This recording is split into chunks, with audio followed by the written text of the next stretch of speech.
नवभारत की ओर से स्टार्टअप की उड़ान इस कंसेप्ट को लेकर एक बड़ा एक्सरसाइज आज पूरा दिन भर किया गया। इसके अंत में केंद्रीय मंत्री नितिन जी आने वाले हैं। मैं पूरा दिन उनका साथ में रहा। नितिन जी का एक वैशिष्ट्य है कि दिन के हर मिनट का उपयोग करते हैं, तो काफ़ी कार्यक्रम ले। तो now second last program is going on in Bal Gandharva, वो करके वो यहाँ आएंगे। लेकिन नवभारत से मैं इतना जुड़ गया हूँ, वो ऑफिस में बुलाते हैं तो मैं जाता हूँ। मुंबई के लोग मेरे घर में आते हैं गप्पे मारने के लिए, तो उन्होंने कहा कि आप अलग से आइए। तो मुझे भी वो ठीक लगा, क्योंकि मुझे और एक दो जगह जाना है और नितिन जी आने में और आधा घंटा तो लगेगा ही। तो नवभारत से जुड़ गया हूँ, इसलिए जल्दी आना प्रेफर किया। और साथ साथ स्टार्टअप इस कल्पना को लेकर माननीय मोदी जी ने जो पहल की, उस पहल में अब हम बहुत आगे गए हैं। तो यहाँ क्या क्या तरुण तरुणियों ने इंट्रोड्यूस किया है वो देखने में मुझे इंटरेस्ट है। मैं देख ही रहा था, तब तक मुझे ये कहा गया कि पहले स्टेज वाला प्रोग्राम निपट लेते हैं। कि मेरे दृष्टि से स्टेज के प्रोग्राम से ज़्यादा एक एक प्रोडक्ट देखना ये ज़्यादा महत्व का है। क्योंकि अब देश में जिस प्रकार से मोदी जी ने सपोर्ट किया, तो महिला स्टार्टअप में हम दुनिया में फर्स्ट हैं और पुरुष स्टार्टअप में हम दुनिया में सेकंड आए। तो ये एक अपनी विशेषता है, और ये विशेषता आज नहीं, 5000 साल का जो इतिहास लिखित है उसके पहले का पुराण माना जाता है। लेकिन वो भी हुआ ही है ना, महाभारत हुआ ही है, रामायण हुआ ही है। लेकिन उसके हम जिस प्रकार से एविडेंस मांगते हैं, ऑन पेपर क्या है, तो उस पर फेथ है।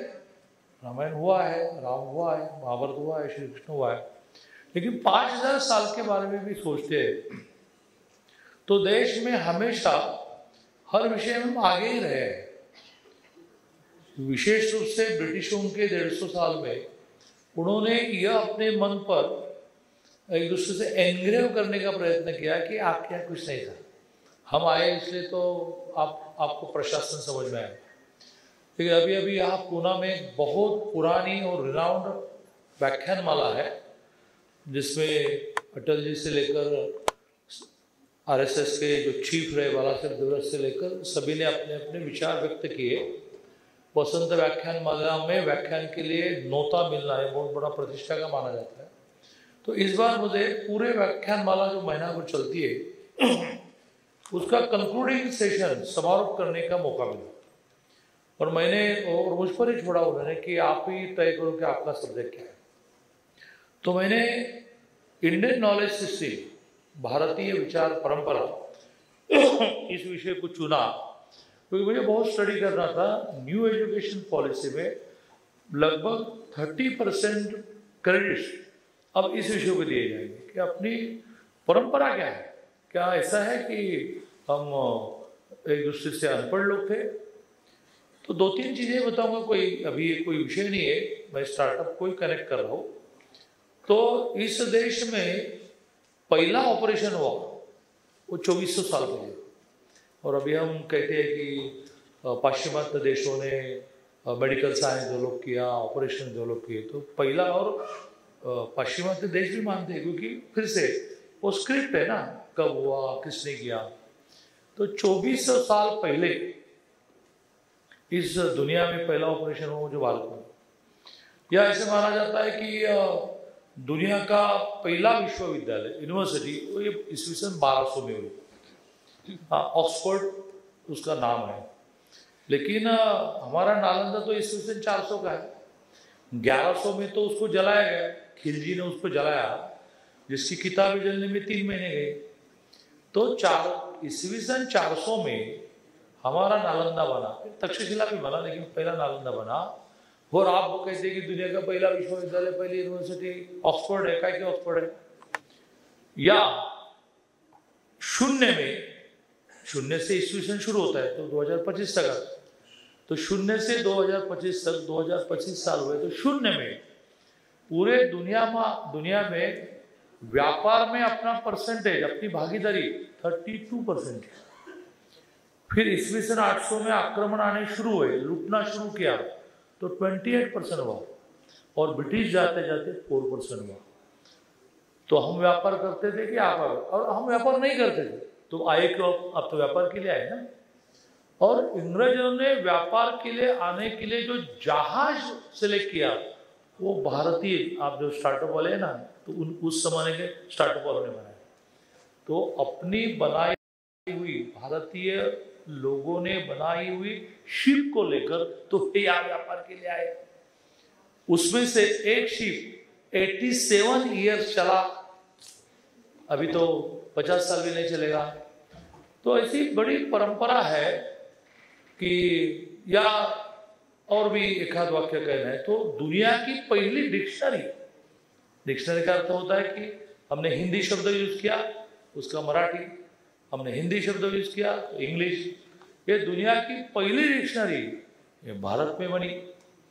अब यहाँ एक डेक्कन यूनिवर्सिटी, डेक्कन कॉलेज ने डेक्कन यूनिवर्सिटी करके है, वहां जितने भी अपने पुराने ग्रंथ थे, जितने भी, उस सबको पढ़ा गया तो 1000 करोड़ शब्द मिले, 1000 करोड़।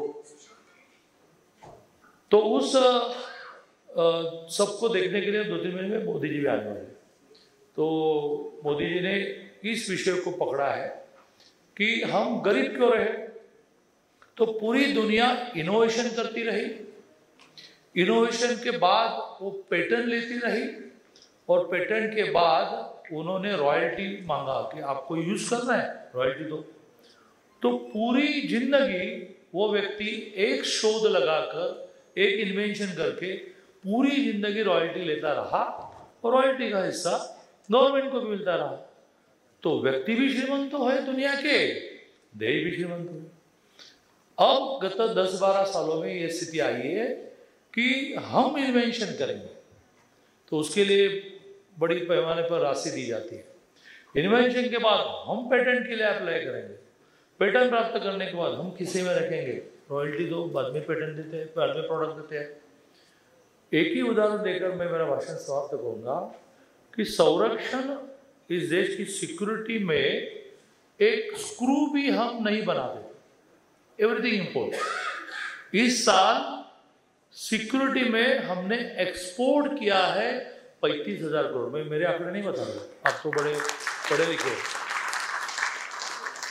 अब जो ब्रह्मोस बना, जिसके कारण हम पाकिस्तान पर जाकर एग्जैक्ट हमला कर पाए, उस ब्रह्मोस की पूरी दुनिया में डिमांड बनी है कि भाई ये हमको चाहिए। तो मुझे लगता है कि इनोवेशन में ये ताकत है कि जिसमें व्यक्ति भी अमीर बनेगा और देश भी अमीर बनेगा। इसलिए तो उन्होंने स्टार्टअप को बढ़ावा देने का निर्णय किया, और कई प्रकार के प्रोडक्ट आप लोग बना रहे हैं। अभी कम समय है, जाना है, फिर भी मैं 10-12 स्टॉल पर विजिट, भी आते ही पहला एक स्टॉल मिला। उन्होंने सैनिटरी नैपकिन ऐसा बनाया है कि जो गर्म पानी में डालने के बाद पिघल जाएगा। मेरे लिए नया है। महीने में मैं 5 लाख सैनिटरी नैपकिन फ्री देता हूँ। तो उस देने के बाद कॉलोनीज में मैंने एक सैनिटरी नैपकिन वैनिशिंग का मशीन बनाया, बिठाया। तो मुझे बहुत गर्व आता है कि मैंने 72 कॉलेज में सैनिटरी नैपकिन वैनिशिंग बिठाया। लेकिन उसके वैनिशिंग के बाद धुआं निकलता है, तो उसके लिए एक पाइप लगाना पड़ता है। फिर उसकी जो ऐश बनती है वो कहीं ना कहीं फेंकनी पड़ती है। ये तो नई चीज़ है कि जिसमें सैनिटरी नैपकिन यूज करो, गर्म पानी में डालो, खत्म। सैनिटरी नैपकिन वैनिशिंग, यह महिलाओं का कितना बड़ा प्रॉब्लम एक इनोवेशन के कारण पूरा हो जाता है।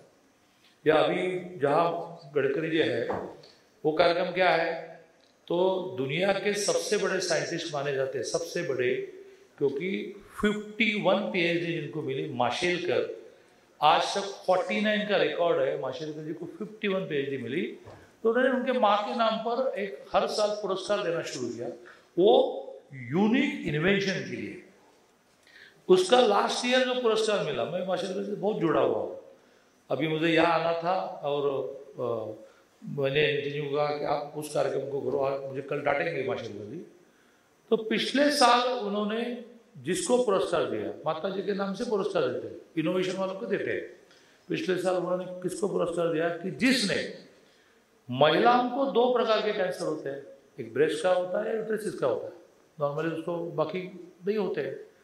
तो ब्रेस्ट की कैंसर हुआ है कि नहीं देखने की जो टेस्ट है, उस टेस्ट में थोड़ा रेडिएशन है, ज़्यादा नहीं है लेकिन थोड़ा रेडिएशन है, और उसके लिए वो डरती है। तो लास्ट ईयर माशेलकर जी के माता जी के नाम जो पुरस्कार दिया गया है, वो एक रिंग है जो महिला अपने हाथ में डालकर, तो उसको लज्जा भी होती है ना, रेडिएशन के समय वो ब्लैक रूम में जाती है, तो उसने स्वयं बाथरूम में या अपने बेडरूम में बंद करके अपने आप घुमाना है, तो उस रिंग पर आता है कि इन्फेक्शन हुआ है कि नहीं। वेरी यूनिक थी, पूरी दुनिया ने इसको एक्सेप्ट किया है, पूरी दुनिया में इसका प्रोडक्शन होकर मार्केटिंग शुरू हुआ है। उस very young 32 years old very young Tarun को गत साल का माशेलकर जी के माता जी के नाम का पुरस्कार, इस साल क्या है मुझे मालूम नहीं, वो बताते नहीं, मुझे कल पता चलेगा। या और भी एक हाथ उनका उसके पहले साल का पुरस्कार का इन्वेंशन बताना मुझे लगता है कि अच्छा रहेगा। नॉर्मली एनीमिक महिला जो होती है, जिसमें शरीर में ब्लड कम होता है, तो उसका ब्लड कितना कम है यह देखने के लिए जो ब्लड निकाला जाता है, तो शरीर में है ही नहीं तो निकलेगा कैसे, तो बहुत बवाम करते हैं। उस लास्ट ईयर के उसके पहले वाले युवा ने एक मशीन ऐसा इन्वेंट किया कि जिसमें उस महिला ने सिर्फ उंगली रखनी, तो उसके शरीर में एनीमिक स्टेज क्या है स्क्रीन पर आता है। तो मेरे माता का, मेरे बहन का जो ब्लड निकालने हो तो नहीं निकाल रहा है, इधर नहीं करो, अभी इधर करो, अभी खत्म, सिर्फ अंगूठा रखना मशीन पर, तो स्क्रीन पर आएगा कि ब्लड कितना कम है और कितनी आयरन की गोलियां देनी चाहिए। तो मुझे लगता है कि यह बड़ी ताकत इन्वेंशन में है, जिसमें पैसा भी मिलेगा और दुनिया की एक दूसरे से हम सेवा कर पाएंगे। आखिरी में पुणे शहर में ही हुआ वो इन्वेंशन बताकर मैं मेरा भाषण समाप्त करता हूँ, आपको शुभेच्छा देता हूँ, आप करो। आज मुझे पता चला कि कई इंडस्ट्रियलिस्ट भी आए हैं कि जो प्रोडक्ट को उठाएंगे कि चलो भाई मैं इन्वेस्ट करता हूँ। अभी तो इन्वेस्टर की कोई कमी नहीं, ऐसा मैं मानता हूँ। तो पूना वाले ने आपको सबको पता ही है कि कोविड का वैक्सीन ढूंढा, तो पूरी दुनिया में वो चला। 60 देश ऐसे हैं अंडर डेवलप कि जिनको वैक्सीन भारत ने दिया, और पूना वाले ने जो वैक्सीन ढूंढा है वो पूरे दुनिया ने मान्य किया, यूज करना शुरू किया। वो है महिलाओं के कैंसर पर का वैक्सीन, जो 12वें साल में देने के बाद, यानी जो वो 9वीं में होगी 8वीं होगी, देने के बाद उसको पूरी जिंदगी कैंसर नहीं प्रूव हुआ। ये भारत में पुणे में ढूंढा गया वैक्सीन। अब महाराष्ट्र सरकार सोच रही है कि जैसे कोविड का वैक्सीन सबको फ्री दिया, वैसे ये भी स्कूलों में, कॉलेज में फ्री देने का एक मॉड्यूल डेवलप हो रहा है। तो ये कितना बड़ा पैसे वाला तो मामला है। 2200 रुपये का एक वैक्सीन है, जिसमें पुणे वाले बहुत कमाएंगे, लेकिन कितना बड़ा पैसा कमाने के लिए तो जीते हैं ना भाई। यदि पैसा कमाने के लिए नहीं जीते होगे तो यहाँ बैठने के बजाय केदारनाथ जाते आप लोग, इधर क्यों आते हैं? पैसा प्राप्त करना ही है। तो एक पुणे वाले ने कैंसर पर, महिलाओं के कैंसर पर वैक्सीन ढूंढा, तो वो भी अमीर हो गए, टैक्स मिलता है तो भारत भी अमीर हो गया, और इस दुनिया के महिलाओं की सेवा की उन्होंने कि आप इस 12वें एज में इसको लगाओ, स्कूली एज में, तो आपको ब्रेस्ट और यूट्रस का कैंसर नहीं होगा। तो मुझे लगता है कि इसलिए इस प्रकार के सारे स्टार्टअप का बहुत महत्व है कि जिसमें बिजनेस स्टार्ट करेंगे, कोई उस प्रोडक्ट को उठाएगा, पैसा कमाएंगे, माता पिताजी को अच्छी स्थिति में रखेंगे। ये तो भौतिक चीज़ें होगी। इसमें आध्यात्मिक चीज़ ऐसी है कि दुनिया की रिक्वायरमेंट को ध्यान में लेकर मैंने कुछ ढूंढा, और उस ढूंढे हुए चीज़ को पब्लिक ने उठाया। तो आज मैं भी एक हाथ प्रोडक्ट में, वैसे मेरे माता पिताजी दोनों मिल वर्कर थे, मेरा पूर्व संचित इतना है कि मेरे माता पिता जी मिल वर्कर थे और मैं 2 बार टेक्सटाइल मिनिस्टर बना। तो पूर्व संचित मेरा बहुत है, इसलिए मैं भी शायद एक आध अच्छे प्रोडक्ट को उठाने वाला हूँ, क्योंकि मुझे बहुत ये आदत है कि अच्छी चीज़ों को प्रोजेक्शन देना, मार्केटिंग देना। तो नवभारत ग्रुप को मैं बड़ा अभिनंदन करता हूँ कि उन्होंने एक बहुत बड़ी महत्वपूर्ण विषय को हाथ डाला है। जैसे आपने लास्ट वीक में सुना होगा कि दुनिया की पहली 1000 यूनिवर्सिटी बहुत महत्व की मानी जाती है, तो उसमें से पहले 50 में 5 यूनिवर्सिटी माननीय देवेंद्र ने उठाई और उनको लाया नवी मुंबई में। 250 एकड़ दिया उनको, और उस 250 एकड़ में कुल मिलाकर 10 यूनिवर्सिटी आएगी। पहले 5 का तो MOU हुआ। दुनिया की पहली 50 यूनिवर्सिटी में 5 भारत में आ गई। अब भारत की भी कई यूनिवर्सिटी बाहर जाने शुरू हुई। तो एक दूसरे से ज्ञान का आदान प्रदान है, क्योंकि एक विद्यार्थी विदेश में जाना तो बेचारे माता पिता जी सारा बेचते थे, अब उसको बेचना नहीं पड़ेगा। फीस जो रहेगी उस यूनिवर्सिटी की रहेगी, लेकिन भारत में पड़ेगा। तो उस यूनिवर्सिटी का सिलेबस, उस यूनिवर्सिटी की एग्जाम, उस यूनिवर्सिटी के रिजल्ट, उस यूनिवर्सिटी की डिग्री मिलेगी न्यू बॉम्बे में। इस दिशा में अब महाराष्ट्र और भारत जा रहा है। तो आप सभी इसका फायदा उठाइए। सबको बहुत बहुत शुभकामनाएं।